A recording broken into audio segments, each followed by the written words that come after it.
मेरे प्यारे students, welcome to Mathological.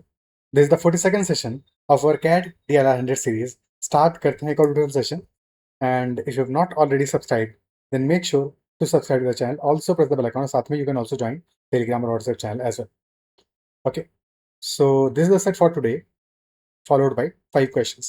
Pause the video, try to solve it yourself first, then only watch the solution. So let us read the caselet. Apna Sports Academy conducted its annual physical assessment for a group of 156 students comprising 48 boys and 108 girls. Total students are 156, out of which 48 are boys and 108 are girls. The students were assessed on their participation in 4 activities: swimming, running, cycling, and high jump. Every student participated in at least one of the 4 activities. The number of students participating in exactly 1, exactly 2, exactly 3, and exactly all the 4 activities are A1, A2, A3, and A4. It is also given that A1 is less than A2, A2 is less than A3, and A3 is less than A4. The number of students participating in exactly one activity is same for all the activities. Okay. Similarly, number of students participating for any pair of exactly 2 activities is also same. Also, number of students participating for any 3 activities are also same for all the possible combinations. All students who participated in only one activity were girls. All students who participated in all 4 activities were also girls. Among the students who participated in exactly 2, boys were twice the number of girls, and among the students who participated in exactly 3, boys were twice the number of girls. For every possible combination of activities, there was at least one student that participated. तो यहाँ पे हमें scenario क्या बन रहा है कि some students have participated in exactly one activity, some have participated in exactly 2, some have participated in exactly 3, and some have participated in all the 4 activities. But there is no student who has not participated in any activity. Every student participated in at least one of the 4 activities. That is first thing. ठीक है, let us say those who participate in only one activity are denoted by this set. Those who participate in only 2 by second, then third and fourth. Implies that students, those who participate in all the 4 activities. अब हमें mention क्या given है साथ में कि if this value is A1, this is A2, this is A3, and this is A4. So A1 is less than A2, A2 is less than A3, and A3 is less than A4. Additionally, number of students participate in exactly one activity is same for all the activities.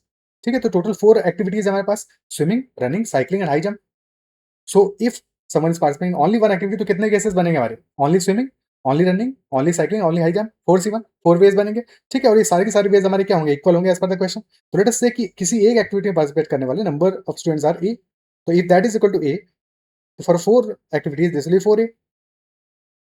तो total students who participated in exactly one activity will be 4A. Similarly अब बात करें exactly 2 activities की, तो कितने combination बनने वाले हमारे? 4C2, 6 केसेस बनेंगे भाई. किसी भी एक के साथ में देखोगे तो फॉर एग्जांपल स्विमिंग से के साथ हमने देखा स्विमिंग एंड रनिंग हो सकता है, swimming and cycling, swimming and high jump, and similarly for every activity तो 4 into 3/2. ठीक है, 4C2, 6 पेज होंगे और ये सारे के सारे हमारे इक्वल होंगे. So if B students participate in exactly 2 activities for one pair which is let us say swimming and running, तो 6B विल बी टोटल. यहाँ तक बात क्लियर? अच्छा, एक चीज और क्वेश्चन हमारा बता रहा है कि all students who participate only one activity they are girls. So all these 4A are girls. Okay, and students who participate in exactly 2 activities, for them boys were twice the number of girls. यानी कि boys and girls का ratio क्या आ जाएगा उस case में? That is 2:1. So if there are 3 students, so in that case 2 will be boys and 1 will be girl. So 3 units in total. This is equal to 6B. So 1 unit will be equal to 2B. यानी कि boys will be 4B and girls will be 2B in this group. अब बात करते हैं for दो students who participate in exactly 3 activities. यहाँ कितने combination बनेंगे? 4C3 यानी कि 4 कॉम्बिनेशंस बनेंगे. अगेन लेट अस अज्यूम कि in one combination there are 3 students, total students आ जाएंगे 4C. बट यहाँ भी हमें सेम कहानी करनी है कि those who participate in exactly 3 activities, boys were twice the number of girls. यानी कि बॉयज एंड गर्ल्स का रेशियो क्या आ रहा है? 2:1 आ रहा है. यानी कि सम क्या आएगा? 3 आएगा. यानी कि जो हमारा टोटल सम ऑफ स्टूडेंट्स होगा which participate in exactly 3 activities, that should be a multiple of 3. C का मल्टीपल होना चाहिए. 4C में अभी वो चीज नहीं दिख रही है, तो एक काम कर लेते हैं हम लोग, 4C के बजाय सी के बजाय यहाँ पे 3 से रिप्लेस कर देते हैं. क्योंकि जैसे ही हमने सी को 3 से रिप्लेस किया तो आ जाएगा 4 into 3C, यानी कि 12C आ जाएगी वैल्यू. तो डिस्ट्रीब्यूट करना आसान हो जाएगा. ठीक है, तो यहाँ पे मेंशन कर लेते हैं हम लोग 12C. Okay, and if 12C are total number of students, तो यहाँ भी वही चीज है, boys are twice the number of girls. क्योंकि boys will be 2/3 of 12C which is 8C, and girls will be 4C. And last but not least, all 4 activities में तो एक ही कॉम्बिनेशन बनने वाला है, all 4. So that will be let us say equal to D. and as per the question all these students are girls. Okay, तो girls are participating in all combinations but boys हमारे participate कर रहे हैं either exactly 2 activities में और exactly 3 activities में, और हमें नंबर भी फिक्स्ड है. Total students are 156 out which 48 are boys and 108 are girls. तो यहाँ से इक्वेशन बना सकते हैं. ठीक है, बॉयज हमारे क्या आ रहे हैं 4b प्लस 8c, तो 4b plus 8c this is equal to 48 divide by 4, तो इक्वेशन बन जाएगा b plus 2c this is equal to 12. This is one of the equations. Second equation formulate होगा गर्ल्स का नंबर से, और girls का number क्या है 4a all those who participate in only one activity plus 2b girls in only 2 activities plus 4c girls in only 3 activities plus d girls in all 4, and that total sum is 108. This will be our second equation. अच्छा, second equation में ये बात हमें दिख ही रहा है कि 2b plus 4c क्या होगा. This is equal to 24 because b plus 2c 12 है, तो this will be equal to 24. Subtract कर दो तो 4a plus d will be equal to 108 minus 24 which is equal to 84. तो 4a plus d this is equal to 84 आ गया हमारा.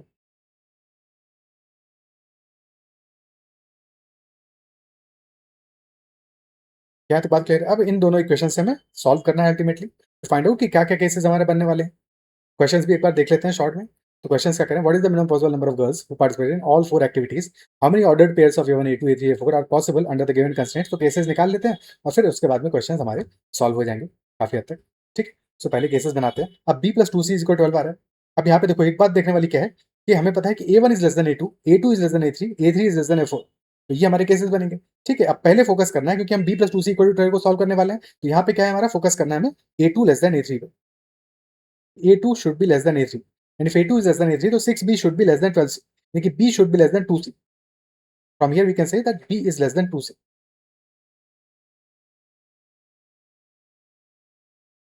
Okay, तो क्या केसेस बन सकते हैं, या तो बी हमारा जीरो हो नहीं सकता है, जीरो होना पॉसिबल नहीं क्योंकि क्वेश्चन कह रहा है for every possible combination there is at least one student that participated. तो जीरो तो हो नहीं सकता है. अब वन अगर बी को लोगे तो 2c 11 आ जाएगा जो कि यहाँ पे इंटीग्रल सॉल्यूशन में मिलेगा नहीं. तो smallest value B will be equal to, and if B is equal to तो 2c will be equal to 10, तो c इक्वल टू 5 आ जाएगा. करेक्ट है. अब next value B will be equal to 4. If B is equal to 4 तो 2c will be equal to 8. ठीक है, एक second. तो फिर हमारा क्या आ जाएगा, if B is equal to 4 तो 2c will be equal to 8, और c भी हमारा क्या आ जाएगा 4 आ जाएगा. चलेगा ये भी. ये क्यों चलेगा, because b should be less than 2c. तो ये भी हमारा अलाउड है सॉल्यूशन.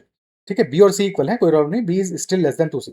अब थर्ड केस बन सकता है b इज इक्वल टू 6 कर दो, तब आ जाएगा 2c इक्वल टू 6, यानी कि इक्वल हो जाएगा. तो यहाँ पे हमारा c तो 3 आ रहा है, बट ये वाला केस नहीं हो चलेगा बिकॉज यहाँ पे हमारा क्या हो जा रहा है कि b and 2c are equal now. तो इक्वल नहीं हो सकते, b should be less than 2c. यानी कि टू पॉसिबल केसेस हैं, इधर b is equal to 2, c is equal to 5 और b is equal to 4, c is equal to 4. Okay, अब सॉल्व करते हैं 4a प्लस d के लिए. यहाँ क्या क्या पॉसिबल केसेस हमारे बन सकते हैं. ठीक है, या फिर पहले हम सारे की सारी कैटेगरीज को लिख लेते हैं. तो only 1, only 2, only 3 and only 4. अब दो ही केस बनने वाले हैं हमारे यहाँ पे. तो ठीक है, तो फर्स्ट केस क्या आ रहा है जहाँ पे कि b is equal to and c is equal to 5.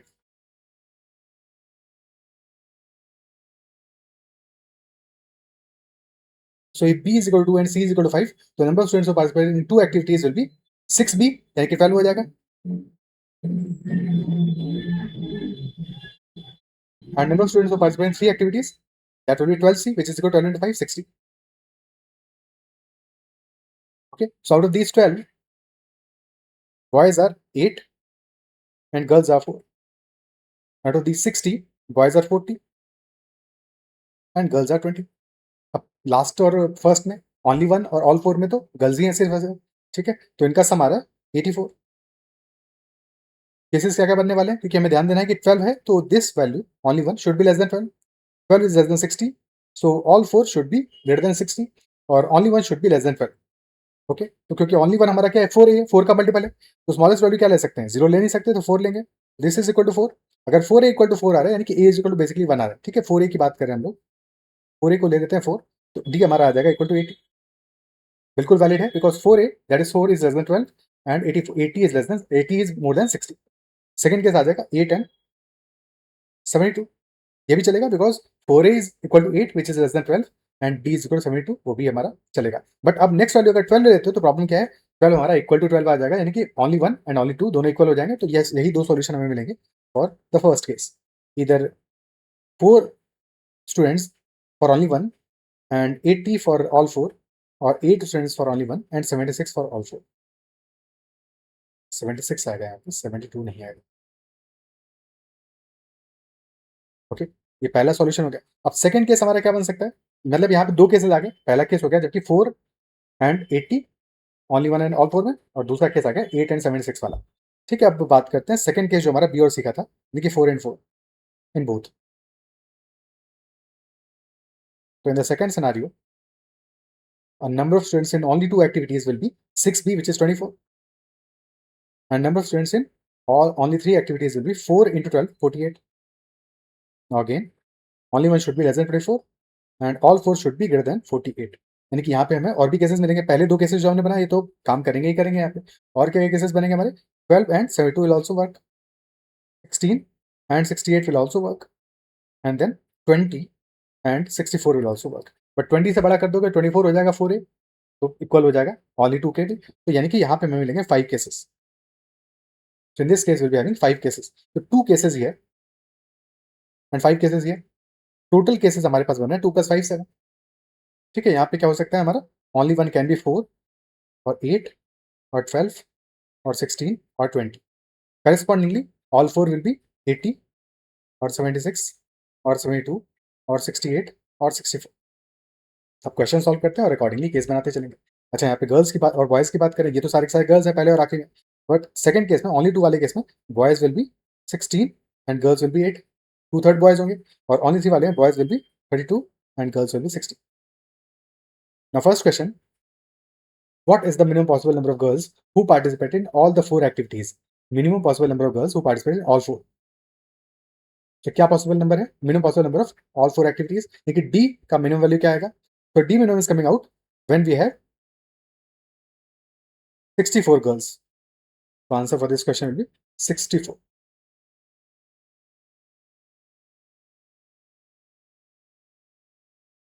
Okay. Second question, how many ordered pairs of A1, A2, A3, A4 are possible under the given constraints? तो आंसर आया हमारा 7, ऑलरेडी हमने निकाल लिया। ठीक है, अच्छा इक्वेशन बनाए बिना भी इस क्वेश्चन को हम थोड़ा सा सॉल्व कर सकते थे। हालांकि अप्रोच बात वही है, वैसे ही सोचना पड़ता है जैसे हमने क्वेश्चन में सोचा है, बट सोचा जा सकता था कि only one, only two, only three and all 4। Okay, तो ओनली वन में हमने एज्यूम ही कर लिया था कि 4A नंबर आएगा हमारा। क्यों आएगा 4A? अब देखो 4 हमारी एक्टिविटीज हैं, तो कॉम्बिनेशन क्या क्या बनने वाले हैं हमारे, swimming, running, cycling, high jump. ठीक है, तो 4 सेट का वेन डायग्राम बना लिया हमने। एक बार इस अप्रोच से भी समझ लेते हैं। ठीक है, कोई खास फर्क नहीं है, बट ऐसे भी देखना समझ में आना चाहिए।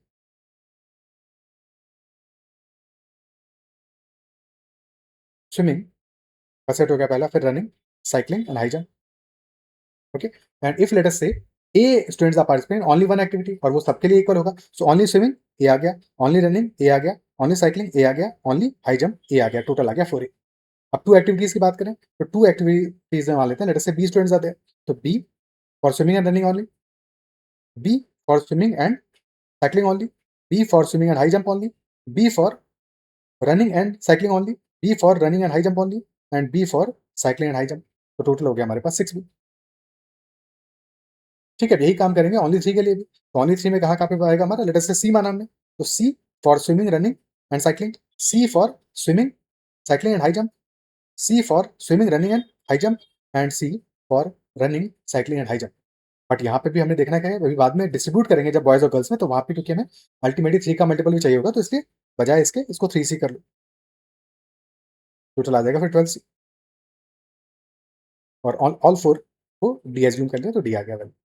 तो बाकी कहानी वही है कि 6B हमारा वैल्यू है, तो यहाँ पे बॉयज होंगे हमारे 4B और गर्ल्स हो जाएंगे 2B। और सिमिलरली 12C हमारा नंबर आया, तो यहाँ पे boys will B 8C and girls हो जाएंगे 4C। ठीक है, अब पहला डिस्ट्रीब्यूशन करते हैं इन दोनों केसेस में, ओनली 2 एंड ओनली 3 है, बिकॉज यहाँ पे बॉयज और गर्ल्स दोनों इन्वॉल्व है, बट बॉयज सिर्फ और सिर्फ इन्हीं दोनों एक्टिविटीज में कंस्टेंट है, इन्हीं दोनों केसेस में कंस्टेंट है, और बॉयज का नंबर टोटल 48 आ रहा है। यहाँ से हमें दिख रहा है कि 4B + 8C that is equal to 48। ठीक है, 4b प्लस 8c ये हमारा इक्वल टू 48 आ रहा है और हमें चाहिए 4a should be less then 6b and 6b should be less then 12c and 12c should be less then d। अब 12c हमारा 12 का मल्टीपल भी होगा, ठीक है, 12 का मल्टीपल क्योंकि नंबर ऑफ स्टूडेंट्स है ना, इसलिए हमने नंबर को एज्यूम किया 3c क्योंकि 3 का मल्टीपल हमें चाहिए था, तो 12c डेफिनेटली 12 का मल्टीपल भी होगा, इजंट इट सो? और साथ में 6b से बड़ा भी चाहिए हमको ये नंबर। टोटल नंबर क्या आएगा अगर हमारा 4b प्लस 8c, क्योंकि as per the question 4b plus 8c this is equal to 48, तो 6b प्लस 12c क्या आ जाएगा, 72 आ जाएगा। अगर 48 बॉयज हैं तो सेम प्रपोर्शन में हाफ गर्ल्स होंगी यानी 24 गर्ल्स होंगी, तो 72 are total students who participate in either 2 activities only और 3 एक्टिविटीज ओनली। अब टोटल 72 आ रहा है बट हमें ऐसे डिस्ट्रीब्यूट करना है सो दैट ओनली 2 का number should be less then only 3, और ओनली 3 में हमें नंबर क्या चाहिए, 12 का मल्टीपल भी चाहिए। तो क्या क्या केसेस बन सकते हैं, इक्वल होता तो 36 36 हो जाता, बट 36 36 इक्वल नहीं लेना है, ओनली 2 में हमें लेसर वैल्यू लेना पड़ेगा। तो 36 के बाद में नेक्स्ट वैल्यू क्या आएगा, 48 आएगा, यानी कि ओनली 3 में या तो 48 होंगे और उस केस में 24 इन ओनली 2 और 60 in only 3 and 12 in only 2। तो यही दो केसेस बनने वाले हमारे, क्योंकि जीरो तो ले नहीं सकते कहीं पे, ठीक है। अब 24 गर्ल्स को हमने ऑलरेडी डिस्ट्रीब्यूट कर दिया यहाँ पे, बच गए 84 नंबर हमारा गर्ल्स का। अब उनको डिस्ट्रीब्यूट करना है इन दोनों पार्ट्स में, ठीक है। तो या तो हो गया पहले वाले केस में, अगर हम ऑब्जर्व करते हैं 24 से छोटा नंबर चाहिए हमको और यहाँ पे 48 से बड़ा नंबर चाहिए। 24 से छोटे क्या क्या नंबर हो सकते हैं, it could be 4, if this is 4 this will B 8, और 8 और 12 और 16 और 20 अकॉर्डिंगली यहाँ पे नंबर मिल जाएगा 80 76 72 68 एंड 64। और सिमिलरली सेकंड केस में we need number less than 12 और यहाँ पे चाहिए नंबर ग्रेटर देन 60। तो 12 से छोटा नंबर क्या है, 4 और 8, दो ही पॉसिबिलिटीज है, और यहाँ पे आ जाएगा हमारा 4 के करस्पॉन्डिंग 80 और 8 के करस्पॉन्डिंग 76। ओके, ठीक है। हाँ, क्वेश्चन कर रहे थे हम लोग, third question, if the number of students who participate in only one activity is maximum possible, only one is maximum possible, so then how many boys participate in exactly 2 activities. तो only one का highest value क्या है हमारा, 20 आया है, 20 आया है। So in this scenario, if there are 20 students who participate in only one activity, then how many boys participate in exactly 2 activities? तो 20 वाला केस कहाँ पे आ रहा है हमारा, 20 वाला केस आ रहा है सिर्फ और सिर्फ सेकंड सिनेरियो, फर्स्ट सिनेरियो में, सॉरी 24 48 वाले हैं। If 20 students are there who participate in only one activity, in that case हमारा 24 48 वाला केस बन रहा है और क्वेश्चन पूछ रहा है how many boys participate in exactly 2, तो exactly 2 का नंबर हमारा आ रहा है 24, out of which 16 are boys and 8 are girls, so 16 will be the answer option, ठीक है। Next question. What could be the maximum possible number of students who participate in only swimming? No, not only swimming, नहीं, swimming. Who participate in swimming? Swimming only होता तो फिर हमारा a का value पूछ रहा होता बेसिकली, ठीक है, कि a का मैक्सिमम वैल्यू क्या होगा, बट पूछा है स्विमिंग में कितने लोगों ने पार्टिसिपेट किया। That is a different question कि what is the maximum number of students who participate in swimming. Okay, so solve करते हैं इसको, क्या नंबर आएगा हमारा who participate in swimming. Okay, तो अगर हम वेन डायग्राम फॉर्म करते हैं यहाँ पे,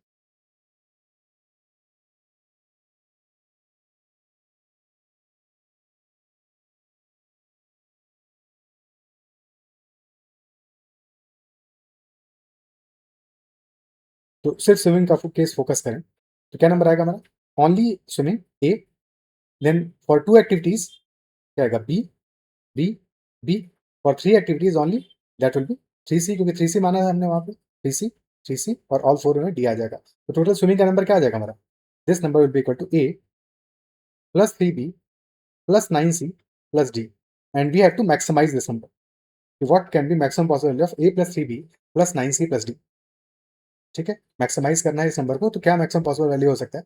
अब यहाँ पे ए और डी का इक्वेशन तो हमारा साथ में बन रहा था और बी और सी का साथ में बन रहा था, तो इनको सेपरेट कर लो, तो आ जाएगा A plus D plus 3 times B plus 3C। Okay, तो बी प्लस 3C को मैक्सिमाइज करना है और ए प्लस डी को मैक्सिमाइज करना है, यहाँ पे ए प्लस डी को मैक्सिमाइज करना है। अब ये नंबर मैक्सिमाइज कैसे होगा, ए प्लस डी कैसे मैक्सिमाइज होगा, क्योंकि हमें पता है 4a प्लस डी, इक्वेशन में पहले देखा ही था, तो 4a प्लस डी हमारा क्या है, दैट इज 84,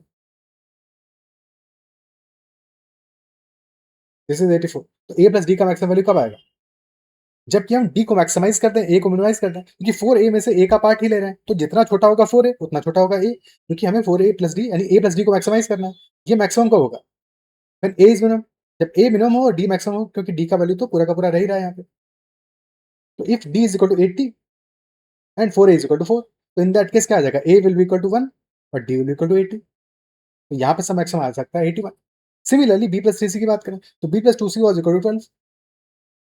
अब b प्लस 3c मैक्सिमाइज क्या होगा, b प्लस 3c हो गया b प्लस 2c जो कि कांस्टेंट है, 12 आ रहा है, प्लस c। तो 12 प्लस c का वैल्यू मैक्सिमम कब होगा, जबकि c का वैल्यू मैक्सिमम हो। दो केसेस मिले थे हमें, 2 एंड 5 वाला केस मिला था और दूसरा मिला था 4 एंड 4 वाला। तो पहले वाले केस में c का वैल्यू हाइयर आ रहा है, तो यही हमें सॉल्यूशन देगा b प्लस 3c का मैक्सिमम वैल्यू 3 इंटू 2 प्लस 15, तो आ गया 81 plus 51। So total largest value, maximum number of students who participate in swimming will be 130। Okay, क्या है क्लियर? ठीक है, तो या तो हमने इनसाइड का वैल्यू निकाल लिया, फिर जो आउटसाइड में बच गए हैं उनका वैल्यू निकाल लेते हैं, उसको हम मिनिमाइज कर देते तो भी हमारा आंसर मैक्सिमम आया था। क्लियर है बात? ठीक है, next question, what could be the minimum possible number of girls who participate in high jump. अब पिछले वाले क्वेश्चन में क्या था, स्टूडेंट्स पूछा था, यहाँ पे गर्ल्स की बात कर रहे हैं कि minimum number of girls who participate in high jump. तो बिल्कुल वैसे ही हमारा सेट बनेगा यहाँ पे भी, और वैल्यू क्या आ जाएगा, total value for high jump that will B a plus 3b plus 9c plus d।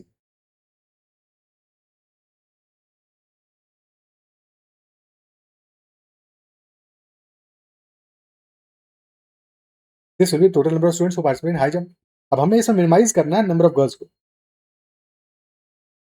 Okay, तो गर्ल्स कितने होंगे हमारे, अगर हम ओवरऑल बात करें पूरे ग्रुप में, तो पूरे ग्रुप में हमारे पास था 4a, ठीक है, only one 4a, only two that was 6b, only three that was 12c, and all four that was equal to d, and all these four ever girls. तो ओनली वन वाले को minimise तो नहीं कर सकते यहाँ पे, तो a का वैल्यू जो आएगा सो आएगा। ठीक है, और similarly all four was also girls. अब यहाँ पे मिनिमाइज कैसे कर सकते हैं, क्योंकि a प्लस डी को कैसे मिनिमाइज कर सकते हैं, जैसे हमने पिछले वाले मैक्सिमाइज किया, पिछले वाले जैसे मैक्सिमाइज किया, तो a प्लस डी को अगर मिनिमाइज करना है, तो यानी कि 4a प्लस डी का वैल्यू हमें पता है, 4a प्लस डी वाज 84। तो d if d is minimum और 4a हमारा मैक्सिमम हो जाए, तो a प्लस डी मिनिमाइज हो जाएगा। ठीक है, तो ये एक सिनेरियो बन सकता है कि नहीं, कि हम 4a प्लस डी को इक्वल टू 84 कर रहे हैं, अगर हम a प्लस डी कब मिनिमाइज होगा, जबकि 4a इज मैक्सिमम और d हमारा मिनिमम, जो कि केस हमें दिख रहा था कब, जबकि d 64 कर दो और 4a को 20 कर दो, इस सिनेरियो में मिल सकता है। ठीक है, बट ये देखना पड़ेगा इस सिनेरियो में हमारा बी और 3c के वाला वैल्यू भी सेटिस्फाई करना चाहिए, क्योंकि वहां पे वैल्यूज दोनों केसेस में नहीं आ रहा था ना ये वैल्यू हमारा, ये तो एक ही केस में आ रहा था। ये कब आ रहा था, ये सिर्फ और सिर्फ तब आ रहा था हमारा when 6b was equal to 12 and 12c was equal to 60। तो इस वाले नहीं, जब 6b was equal to 24 and 12c was equal to 48, उस केस में आ रहा था। तो दोनों केसेस को मैं देखना पड़ेगा कि ऐसा तो नहीं है कि दोनों केसेस में से किसी, जिस केस में यहाँ पे वैल्यू मिनिमम मिल रहा है उसमें दूसरे वाले में मिनिमम नहीं मिल रहा। ठीक है, तो दोनों केसेस को ध्यान देना पड़ेगा। तो ये हमारा सिनेरियो कब आ रहा था, एक सेकंड, 20 और 64 आ रहा था, जबकि 24 48 था हमारा। ठीक है, ये आ रहा था हमारा, जबकि 24 48 था ओनली टू और ओनली थ्री में, यानी कि 6b एंड 12c का वैल्यू आ रहा था। अदरवाइज दूसरे केस में मिला था 8 and 76 in the second scenario, 12 और 60 वाले नंबर में।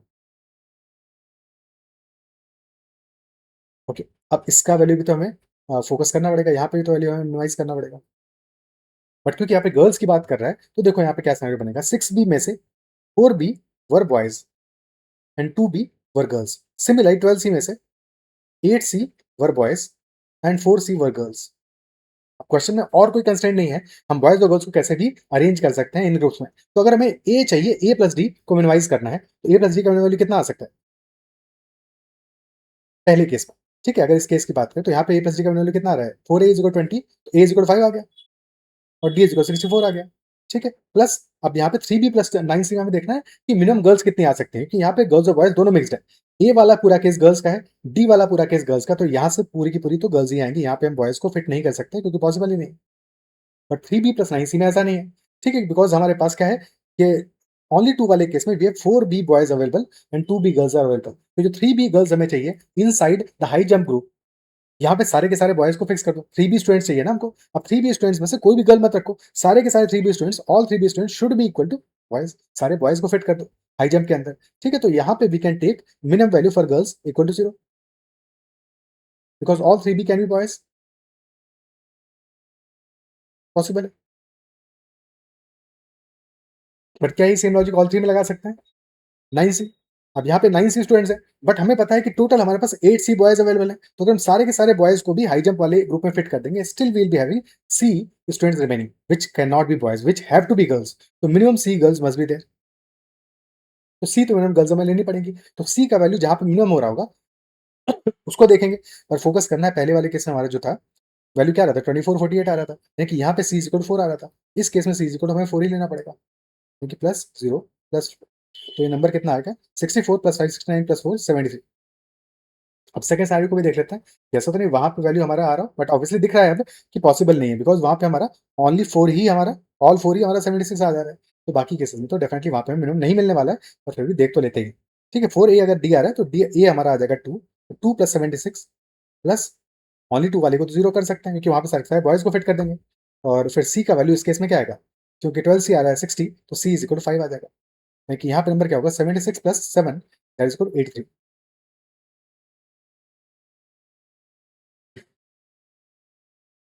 ठीक है, तो यहाँ पे नंबर 83 आएगा, तो हमारा आंसर क्या होगा 73, बिकॉज मिनिमाइज करना था ऑब्वियसली। क्या क्लियर, इसी चीज को एक बार वेन डायग्राम बना के भी समझ लेते हैं, ठीक है, जरूरत नहीं है, पर आई होप कि सबको समझ में आ गया होगा, फिर भी एक बार शॉर्ट में वेन डायग्राम बना के भी देख तो लेते हैं, अगर थोड़ा सा भी डाउट रहा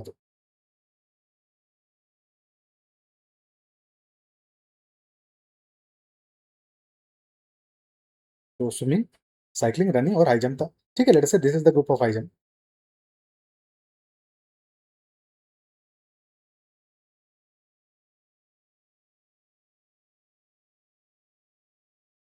and we have to minimise number of girls in high jump. Okay, so उसके लिए हमने क्या किया, ए प्लस डी नंबर आया, ठीक है, क्योंकि हमें ओनली हाई जंप वाले नंबर को मिनिमाइज करना पड़ेगा, तो उसको हमने कितना मान लिया, ठीक है, मिनिमाइज करना पड़ेगा ओनली हाई जंप और प्लस ऑल फोर, तो ऑल फोर वाला अगर हम अच्छा ओनली हाई जंप वाले को मिनिमाइज करेंगे सिर्फ, ठीक है, और फोकस नहीं करेंगे डी पे, तो प्रॉब्लम हो जाएगा, क्योंकि डी फिर 84, डी फिर 80 आ जाएगा, और ए 1 आ गया, तो भी पॉइंट क्या है कि डी हमारा हायर वैल्यू आ रहा है, तो हमें केस लेना पड़ेगा 2064 वाला, बिकॉज यहाँ पे ए प्लस डी का वैल्यू मिनिमम आएगा, लेकिन D should be equal to 64 and these all have to be girls, और a should be equal to in that case 5, ये तो पूरी गर्ल्स हो ही गई। अब इसके बाद में जो हमारे 2 वाला केस बन रहा है वहां पे हमें गर्ल्स नहीं लेनी है, ठीक है, तो ओनली 2 वाले केस में 0 कर लो, तो 0 आ गया यहाँ पे, और फिर 0 आ गया यहाँ पे, और 0 आ गया यहाँ पे गर्ल्स के लिए। ठीक है, अपार्ट फ्रॉम दैट, अब अगर हम बात करेंगे ओनली 3 की, तो वहां पे हमारे पास 9 C students should be in high jump bracket, but वहां पे क्या है 9 सी में से हम 8 सी एट मैक्स बॉयज रख सकते हैं, बट सी तो हमें गर्ल्स रखनी पड़ेंगी ना, तो सी इज इक्वल टू, सी का वैल्यू क्या है, या तो 4 होगा या फिर 5 होगा, तो 5 तो मिनिमम हमें गर्ल्स रखनी पड़ेंगी कहीं ना कहीं पे। ठीक है, तो मिनिमम हम 5, सॉरी 5 बोल रहे हैं, 4 गर्ल्स, 4 या फिर 5, 4 वाला केस आएगा 64 वाले केस में, क्यों बार बार कंफ्यूज हो रहा है, और 5 वाला केस आएगा 76 वाले केस में, तो हमारा मिनिमम वैल्यू क्योंकि हमें मिल रहा है 64 वाले केस में, तो वहां पे हमें नंबर ऑफ गर्ल्स कितना है, सी रखना है, तो सी इज इक्वल टू 4 आ रहा है यहाँ पे। ठीक है, तो 4 गर्ल्स हमें कहीं ना कहीं रखनी पड़ेंगी, अब या तो डिस्ट्रीब्यूट कर दो कि हमने कह दिया 2 to 1 चलेगा, कोई दिक्कत नहीं, या फिर 2 to 1 क्यों कर रहे हैं, 4 करना है, 2 to 0 हो जाए, ठीक है, तो ये चल सकता है, या कैसे भी डिस्ट्रीब्यूट करो फर्क नहीं पड़ता, अल्टीमेटली हमें 4 गर्ल्स तो कहीं ना कहीं से रखनी ही पड़ेंगी, तो 4 गर्ल्स सारी की सारी एक साथ रख दो भले, तो बाकी दो में 0 0 कर दो, effectively this will B number that is 64 plus 5 plus 4। Clear है,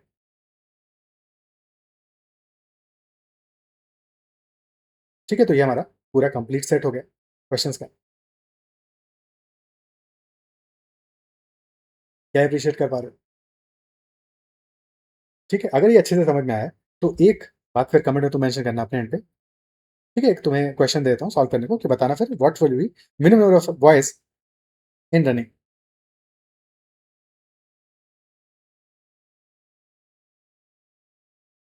minimum number of boys in running, ठीक है, बात एक ही, रनिंग रखो, स्विमिंग रखो, जब जंप रखो, कुछ भी रखो, तो minimum number of boys in running क्या होगा, आंसर दैट इन कमेंट्स,